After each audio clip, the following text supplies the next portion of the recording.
ভাড়ালি ভাজি বানাবো। ভাড়ালি ভাজি, আলু দিয়ে ভাড়ালি ভাজি করেছি, মিষ্টি কুমড়া ভাজি, ডাল, ধনিয়া পাতা নেই তাই দিতে পারিনি, আপনারা দিয়ে দেবেন।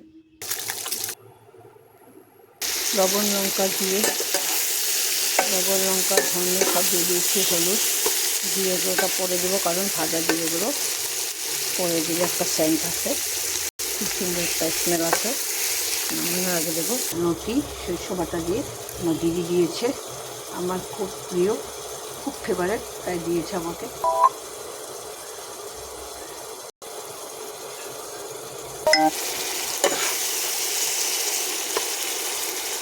টমেটোগুলো পুরো ভালো মতন গলে গেলে তারপর ডিমটা দিয়ে আবার ভাজবো।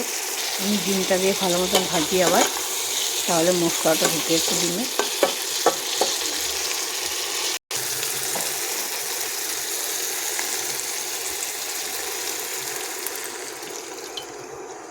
নামাবার সময় কসুরি মেথি দিয়ে দেবো, গরম মশলা। ভাগনিটার জন্য একটা ডিম দিয়ে দিচ্ছি ভাপে, খাবেও, ফুলে উঠছে আস্তে আস্তে।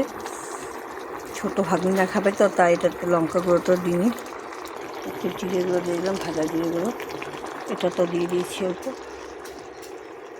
গরম মশলা কসুরি মেথি দিয়ে দিলাম, হয়ে গেছে। দেখো এটাও হয়ে গেছে। একটু কাশ্মীরি লঙ্কা গুঁড়ো দিয়েছি, ঝাল হবে না, কাশ্মীরি লঙ্কা গুঁড়ো দিয়েছি, ঝাল হবে না।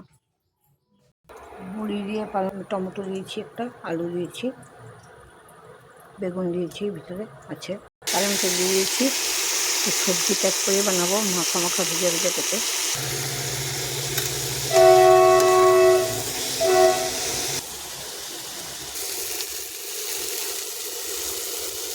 কমপ্লিট হয়ে গেছে পালং শাক, এগ ভাপা, রুটিটা আমার দিদি দিয়েছে, কুমড়া ভাজি, শসা, লেবু, এগ কারি, ডাল, ভাড়ালি ভাজি।